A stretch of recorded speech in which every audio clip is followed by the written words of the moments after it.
Hey everybody, welcome to Take the Black Live. I am Dan Selcke, the host of, the editor of winteriscoming.net, here with Cheryl Wassenaar, the editor of Cultures. How you doing today, Cheryl? I'm good, Dan. How are you? I'm really well. You seem a little happy. I'm glad to see that.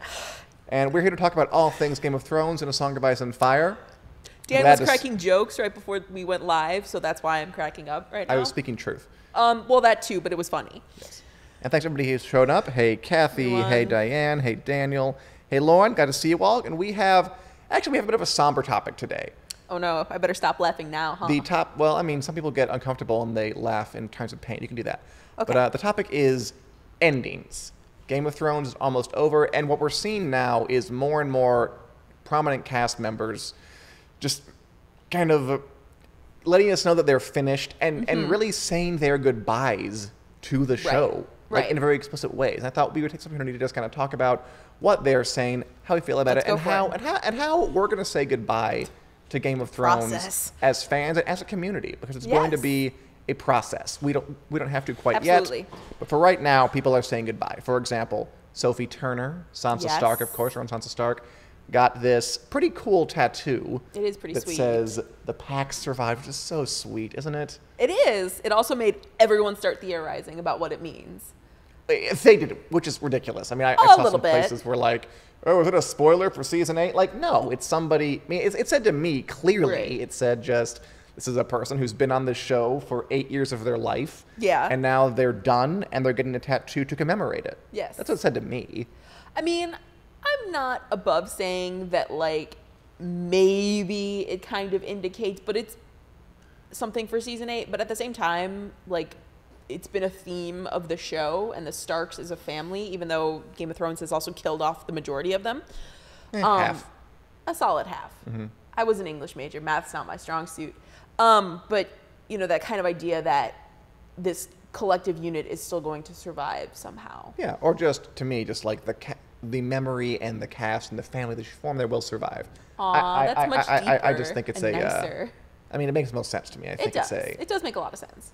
And anyway, after that, Emilia Clarke posted an Instagram post that was very emotional. Yeah. Writing, hopped on a boat to an island to say goodbye to the land that has been my home away from home for almost a decade. It's been a trip, Game of Thrones.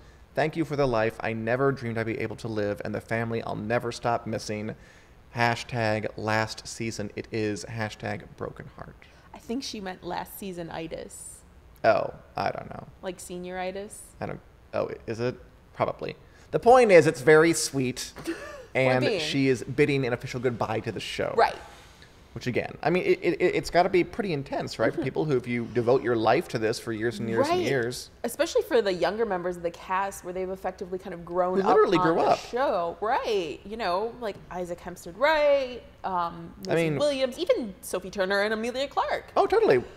Have all kind of... Clarke and even Kit Harington into that. I mean, they might not have like been youngins, like 11-year-olds, but their careers were made with this show. Basically, like their formative years. The show made them into stars. Right. It's very emotional. It is. By the way, hey to Catherine from Derry City, Wet and Windy. Lauren Groth responds with anger. We'll get to that in a minute. And finally, this is the one that kind of really said to me, oh, it's really over. More than anything else. Right. Kit Harington plays Jon Snow, talking to, I think it was Entertainment Weekly. Yes, it was. Said that after the show is done shooting, he's going to cut his hair short. But then he said he's going to keep the beard. Yeah, which is fine. Get the beard. Which made me think of Oscar Isaac in Ex Machina. If anyone watching or listening has seen that movie, where he's got very close cropped hair and then the beard. I could see it. Now I just keep picturing Kit Harington with the same aesthetic. Those iconic locks. They are impressive. I mean, you think of Game of Thrones, you think dragons, you think White Walkers, and you think Jon Snow's hair. To me, it's those three things. Pretty much. I mean, it's not wrong. And just the idea that they're going to be gone, it's going to be weird. It's going to be weird to look at. It is going to be weird, but at the same time, we also get one last look at them in 2019. You do. So that'll make the going a little easier. And I'm sure when he goes to like a midlife crisis, he'll grow them back for fun. Yeah. But they'll be gone for a long time. Can't blame him, though. Honestly, that is what's going to signal to me it's really over. When I see a picture of Kit Harington out in public with short cropped hair, I think that's going to be when I kind of like have my Have your breakdown moment. moment. Like, oh my God, it's actually done. It's over. What are you going to do with yourself, Dan?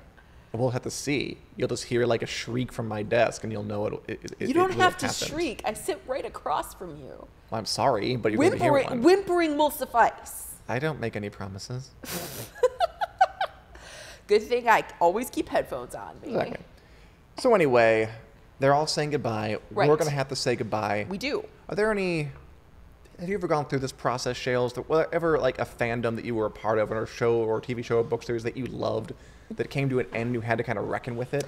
Because Game of Thrones is a big part of not just pop culture consciousness, but I mean, a lot of people are very passionate about it. I mean, It's true. It's why we can do the show. We love the show. And it's like anything else. When something comes to an end, there's a bittersweetness to it. It's true. I mean, I've had to say goodbye to shows like Sailor Moon, which was a big thing when I was a child. I'm dating myself very clearly. But, you know, it kind of fell off the radar when I was a kid. And, like, I never stopped loving Sailor Moon, but it became really hard to, like, seek out new things about it. Like, Sure. you know, you would get into sort of the fandom community because it never really died necessarily. It just kind of went underground a little bit. And then they revived the show in my college years. And now I'm right back on the train. But there is that kind of sense of the fandom's never going to go away so much. No, it's like It's more just it's going to change forms a little bit. It's like the relationship dies, but the love lasts forever. Yes, but maybe not as relationship. I don't know, but yes, it's pretty. In some ways, a Right. show that you love is like a relationship. You know it very well. You study it. You spend a lot of time with it. This metaphor is getting Accurate. I and when mean- it's over, you have to move on. I mean, okay, sure, I'll give you that one. Corey, Lost, of course. She just think about Lost. Yes. Stuff like that. But I can see it. It's more kind of. It's never going to go away. Like, we're going to be able to rewatch the show over and over. Oh, yeah. There's a reason. And they're already prepping spin-offs and stuff. Exactly. There's going to be spin-offs, basically like a snap of the fingers. We're going to be more Game of Thrones immediately. So in a lot of ways, I think what the Game of Thrones community fandom is going to have to go through is going to be different from a lot of other shows, just because we already know that there's a spin-off. We're not going to have to pray for a revival. We're not going to have to beg Netflix Right. to save the show. We're not going to have to, plead. Can you imagine that? Having to beg Netflix to save Game of Thrones. I'm right. Like, dear Hulu, please make season 9 of Game of Thrones. Like, that's not going to happen. No. So, in a lot of ways, I think the fandom is going to have a different Some closure, reckoning. maybe? Right. We have the closure for Game of Thrones, but we know that it's not an end, but an and. I love that. It's a nice one. I stole that Oh. from Super Junior, one of my favorite K-pop groups. But that's kind of the lesson I'm taking from it, is that it's never going to really end in a lot of ways. It's just going to take a different form. Right. I mean, like fandoms like Harry Potter and Lord of the Rings are around for, a very long time after their official things true. is over. And and Star Wars too. I expect Game of Thrones to join that pantheon, and it'll just be Yeah. it'll gonna be right it'll up become there. a star in the sky of pop culture love. And now we're getting to Lion King sort of things. I'm on the metaphor roll today. You Yeah. are. Anyway, let's go to some comments really quickly. Let's do it. Lauren Groff. It's like, even if everyone survives, everyone dies. Oh, that's another sweet one. Whoa. I don't want a life with knowing what shit Tyrion is up to. His character development has been so random in the most perfect way. Fair enough. So will the... Write some fan fiction. That's a good point. We should talk about that. I'm fascinated by that whole world. Fan fiction? Yeah. It's very interesting. How so? What draws people to do it? What makes them want to go inside that world and get inside the heads? But that's not going to be enough topic. That's for another show. It really Dan. is. I don't read it, but the idea is fascinating to me. I do, so cool. We can that's talk a about it. topic for another show. Anyway, it's not. We're not done yet.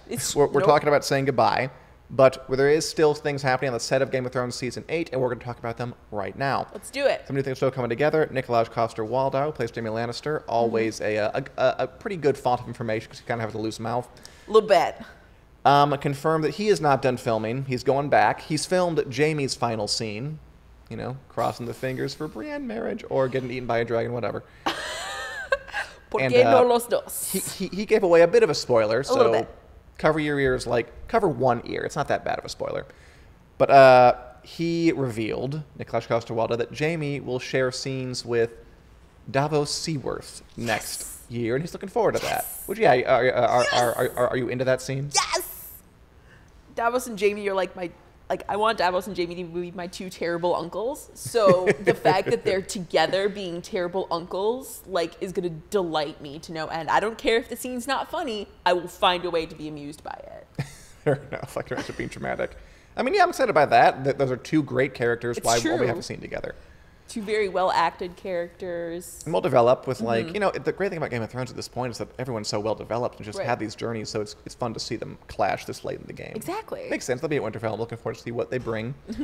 What else? We also know that, not a huge surprise, but Lyanna Mormont, Bella Ramsey will be back in Season 8, the pint-sized ruler of Bear Island. Always happy to see her. I just want her to pull out a sword because she said she's not going to sit knitting while other men fight for her. So it'll be tiny. It'll be needle-sized. It's okay.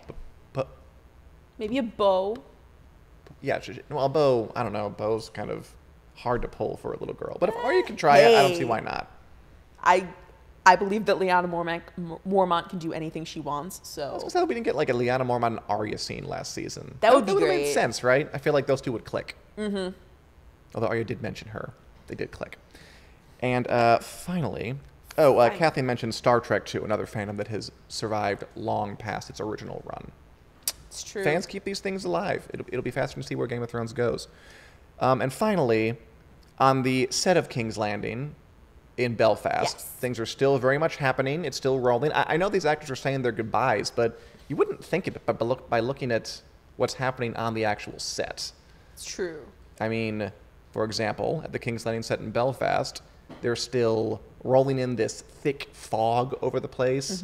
The buildings are still demolished. There are still cameras in place. It's still very much happening.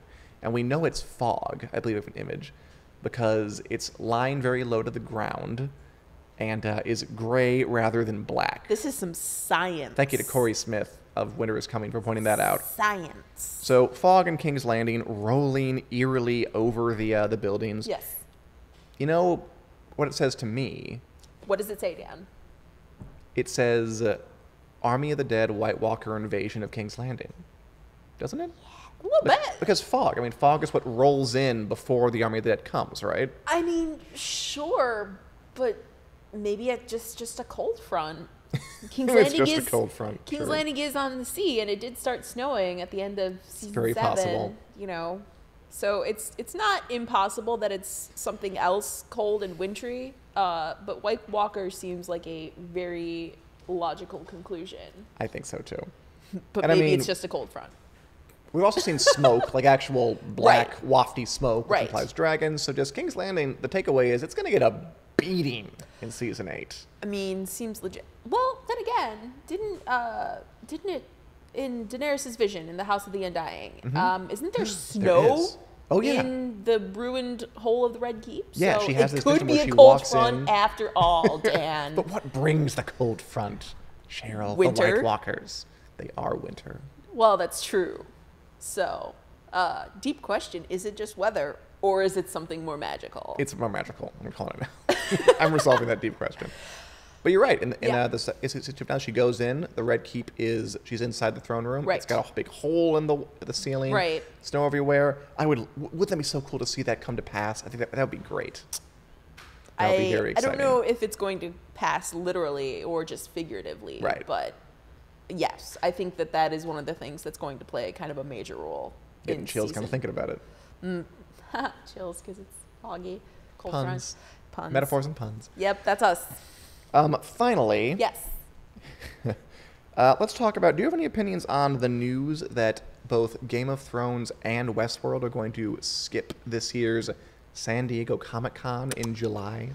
Well, I think it kind of makes sense just because, they will probably only have just wrapped season 8 for Game of Thrones. Yeah. And so they're not really going to be able to say, and here's a sizzle reel, or here's a trailer. Like, they could say something. They could say something, but it probably wouldn't be very impressive. I mean, I remember when I went to the concert experience before, like months and months before season 7. Right. They like had just like a little video showing some behind the scenes stuff. Exactly. And a line that was missing, and that sent people crazy. Like anything they show would work. Right, but you know, you think if you're gonna do it at San Diego Comic-Con, because you know, not only are the people there gonna be pushing each other to get in there, people all around the world are gonna be like, what is Game of Thrones doing? So I think it's Wouldn't almost... you want that? No, actually, I think it's a smarter play for them to skip it and be like, we're not going to show you anything yet. Like, you know, it's not to the debacle of watching a block of ice melt to try and get the premiere date. Never forget. Never. But I think it achieves the goal of keeping people excited and hyped because there's still a mystery about what season 8 is going to look like, while at the same time not making us watch a block of ice melt. I have a different theory. I think they're being cowardly and they don't want to risk anybody giving anything away.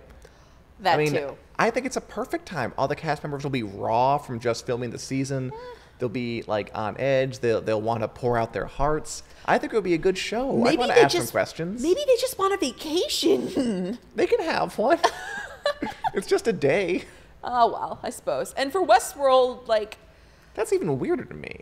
I mean, their season's going to wrap up sooner.Ey're not going to go back to filming for a little bit, I assume. Right. They probably don't have any plans for season 3. HBO did say... Oh, really? You think they're going to shoot in the dark? I went there. They did say, HBO has a long-standing relationship with SDCC, and we are very grateful for the fans' enthusiastic response over the years. Right. We look forward to returning in the future. Which is to say they don't have any plans for Westworld season 3. Whoa, that is a bold claim. No, I'm sure they actually do have plans for season 3. I'm just being sassy because I have a lot of trouble with Westworld these days. But that's another show too. It is. But yeah, I mean, it doesn't surprise me. Like, it's a careful dance of what to reveal and what to not reveal. For yet another metaphor. So it's kind of, you know, they're trying to lead us, but they can't lead us too much by getting us too hype, or else the dance is going to end prematurely, and then we're all going to be bored for the next 6 months. Well, I say bring it on.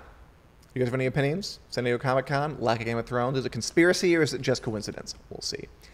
Anyway, Cheryl, any other thoughts on Put on any your of this stuff? tinfoil hats. It's definitely conspiracy. Put on the tinfoil hats. I saw that in New York this past weekend, so it's in my head. I'm sorry. 8 points if you can name that song. I know what song it is. I know. So. Anyway, Cheryl, have any other thoughts? No, I'm good. I'm very excited about this fog thing now, but I'm still convinced it's Poor just King's weather. Landing, man. It's just going to be No, King's polarized Landing to bits. deserves to be broken. All right. But, all right. Thank you very much, Cheryl. Bye, everyone. Till next Wednesday at 4. Yep. And now we'd like to bring on fan-sided editor extraordinaire Josh Hill for our weekly segment, A Song of Dan and Josh, where Josh and I walk through every single chapter of A Song of Ice and Fire. I've read all the books multiple times. Josh has never read the books. We analyze the chapters, break them down. What makes them work? What's good about them? What's great about them? What's bad about them? And bring our literary analysis to you. Read along with us. Join us. Have fun with us. And we're still on a Game of Thrones, and we have read John 7, a.k.a. John meets a zombie. Josh, how you doing fights today? a zombie. I'm doing good, Dan. Hello, everybody out there who've read this chapter with us. Hopefully, is anybody reading along? That'd be fun. I know some folks have said they're reading along. I'm not sure how many people are, but yeah, it'd be very cool if they read along. Yeah. Because we're going to personally bring literary analysis back into mainstream. We're going to go national with this, and it's going to be a huge thing to set off. We're going to teach people to love to read. Con of Thrones next year. There will be a panel. Literacy is back. I'd do it. Anyway, John 7. We only did one chapter because I was busy. Yep. That was a good chapter. You think that was a good chapter? Yeah. What were overall thoughts? Hit me with a thought. Well, so straight away, just the whole, I mean, we have to talk about the end of the chapter first, because that's the most exciting thing. I mean, there was things in there like John's learning more about the Ned Stark treason narrative. Yeah, that was a big part of it. And we find out where the Black hand came from, or the hand that the ghost had, which actually ties into the name of the chapter, the whites. So the zombie fight, and it was actually a little terrifying reading it. It was very descriptive. I wrote down this bit, like where John is. The whole chapter is about so they go out in the forest. They find some dead Night's Watchmen, possibly Benjen Stark's men. They bring them back. They don't know yet that they're going to rise in the middle of the night and seek vengeance on the living. And but one does. And John tussles with it, and it is a pretty terrifying fight. It's when John opened his mouth to scream, the white jammed its black corpse fingers into John's mouth. Gagging, he tried to shove it off, but the dead man was too heavy. Its hand forced itself farther down his throat, icy cold, choking him. Like, not only is that just like that's horrible to think about. I haven't seen that really done in other zombie movies. Like, I've watched my share. But that's a new take, trying to shove the hand into the mouth. It's like spooky. a new take on fighting in general. Like, it's the idea that you're up against this undead zombie nasty looking thing is terrifying enough, but just the act of it like trying to shove its hand in your mouth is like a fighting tactic is something that I've never it's really so violative. Yeah, and like I could almost like when I was reading it like taste it in my mouth like some like chalky ice. Like I don't know what zombie fingers taste like, but I would imagine it's probably like cold and icy cold choking him. Hey, that's good writing. If you can feel it in your throat when the zombie's choking Jon Snow, that's good writing. Right, and it was just like very uncomfortable to read. Not in like ooh, I want to stop reading, but like in a visceral way. It's not the first time it's happened in the book too. There's been other instances here where it's George R. R. Martin's been so descriptive. Found some unique detail. Yeah, and it's good because zombies are in a way they're kind of played out almost. Like there's been so many, and you have to find like a new angle on them, and it seems like he does. Yeah. By the way, Chantel asked, "Anybody know when the new season's going to start?" Nobody knows, Chantel. We're all just waiting. Let's go back to the start of the chapter. Yeah. So it starts when John and Sam and just the Night's Watchmen are all following Ghost and his dead hand to find these dead Night's Watchmen corpses. Yep. And they find them. I like this one line where John's looking at the corpses. And they're probably Benjen Stark's men. Benjen's nowhere to be found. My uncle's men, John thought numbly. He remembered how he'd pleaded to ride with them. God, I was such a green boy back then, which I kind of liked because it's been like 3 months since like the last time when saw Benjen, and he's still pretty green. But it rang true because I mean, when you're young and cocky like that, you think like, oh, 3 months ago was ages ago. Like it doesn't change that much. I think. And Martin plays with that when he sees the bodies and like he can't handle it almost. John could feel his breakfast churning in his belly, but he pressed his lips together and made himself look at the second body. Which I mean, how hard can you really be if your job is to kill wildlings and zombies and you can't stand the sight of one? So he still has a ways to go. Yeah. But I like that he thinks of himself as like grizzled now. I think it's a good character beat. It's like the Stand By Me or whatever. They see a dead body and it's like, nah. Boys became men that day. It's like John grew up when he saw the dead drive a car. Anyway, they go on. Sam, proving his worth, points out that it's weird that there's no blood on the scene. And just the whole thing is pretty eerily written. Like we have the things like the dogs and the horses not liking them, a classic zombie bit or just supernatural bit. And the movie's like where the dog starts barking because there's some kind of, it always happens. There's no exception here. Although what do you think of this whole bit where they're going out beyond the wall and finding the stuff? That stuff, plot points. It was kind of a lot like the end of the chapter in that it was the writing really set Real quick, though, there. just Lauren Groth asked, what book and chapter are you on? Lauren, we are on A Game of Thrones, John 7, when John meets his first white. Okay, go on. No, but it's like it really set the mood. Like you talk about the zombie, or the white, I should call them zombies, sticking fingers down John's throat and everything like that. You could almost taste it. And same here, it was like very chilled. Like you could feel like the hair rising on your arms a little bit, the goosebumps, because you feel it's a very cold setting that George R. R. Martin has. Very, like you said, eerie, mysterious.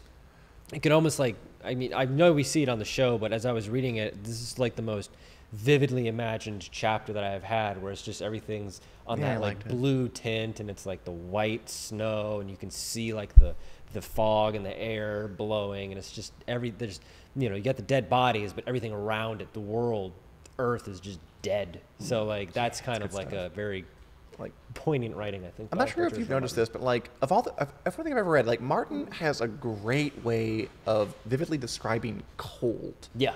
Like I don't know like where he finds the words, but like I remember his descriptions of cold more than I could do other things. Like the way it seeps inside you, eats it from the inside out, the iciness. He's very good at it. It's useful because a lot of his story deals with cold.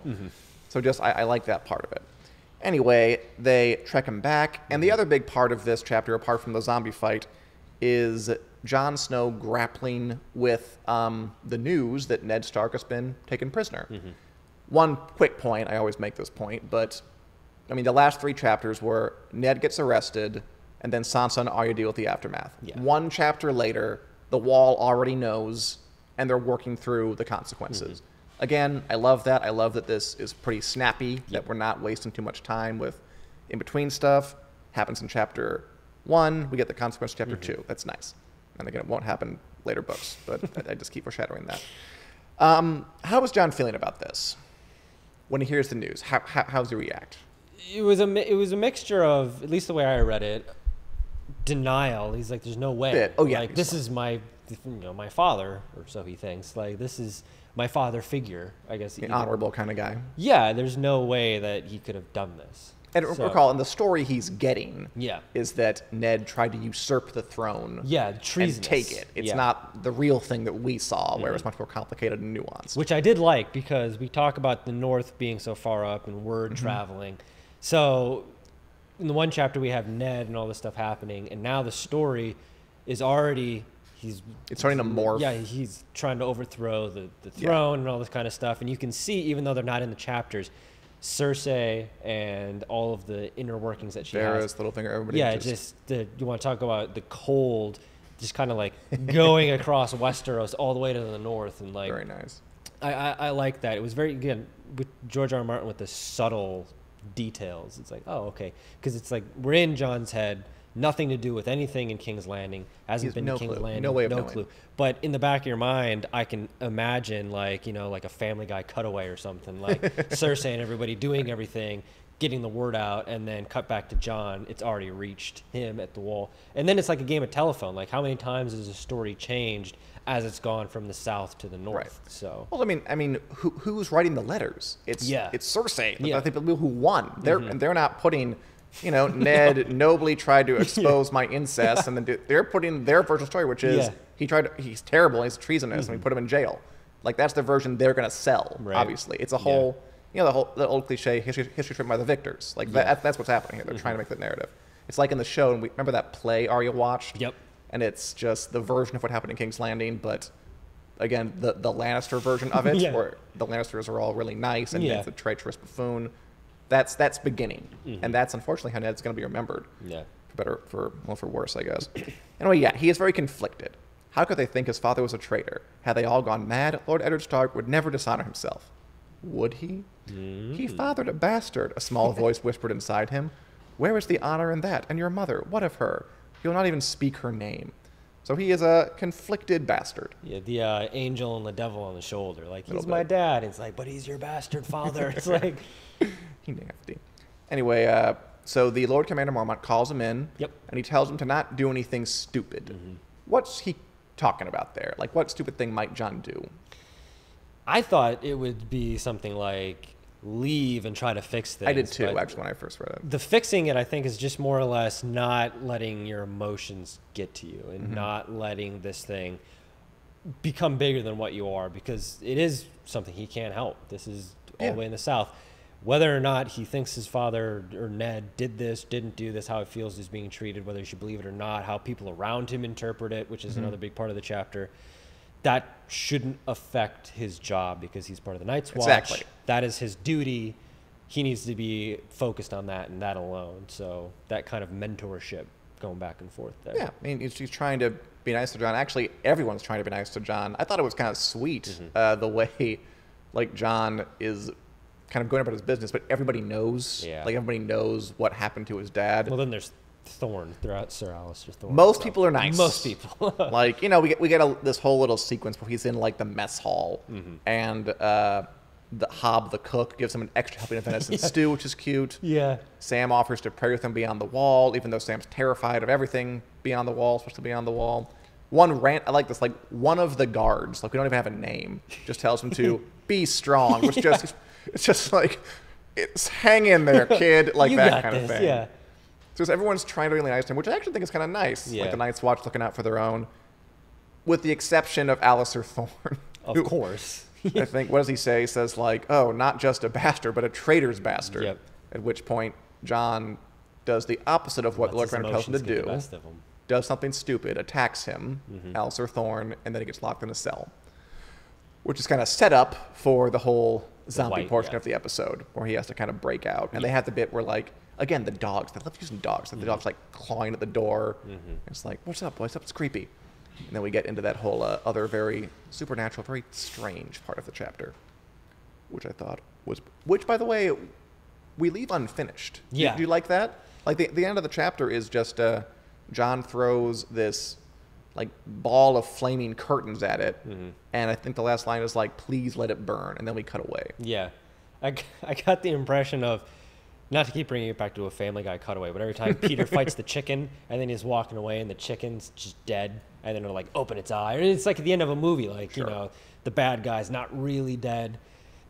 I got that feeling from it here, even though it's not that played up, but that whole, is it dead? Is it not dead? Is this the end? So I like that we ended on a little bit of an open-endedness. Sure. It's because it is almost a greater theme to, these aren't going anywhere. These whites and the White Walkers and all that, it's not going anywhere. It's going to be a big thing. So kind of not killing this one is metaphorically being like, there's more to come. So I liked it. Yeah. It's also like, I mean, this one white did a lot of damage. Yeah. And like knowing that we're going to have an army of them, it's an intense way. It's a lot to live up to. Yeah. I had another point, but I completely forgot it. Yeah, whites, they're bad. They're scary. Before we sign off, I'd like to read a bit on page 558 where John remembers stuff old Nan used to tell him about the long night. And I was reading it, and I'm like, hey, old Nan described the spinoff. Because this is the long night, the Age of Heroes, basically. Okay. Is what it's going to be about. This is old Nan describing to John the first time the White Walkers came. In that darkness, the others came riding. Cold and dead they were, and they hated iron and fire and the touch of the sun, and every living creature with hot blood in its veins. Hold-fastened cities and kingdoms of men all fell before them as they moved south on pale dead horses, leading hosts of the slain. They fed their dead servants with the flesh of human children, ... and then he gets distracted. But the point is, and I was reading that like, oh, like that's what the spinoff's going to be about. Huh. So kudos, old Nan, for being way ahead of your time. There you go. And foreshadowing all that. By the way, in the comments, Wendy says they haven't aired season 7 yet, so we're talking about season 8. I'm confused. They actually have aired season 7, Wendy. Aired last year, and they're making season 8.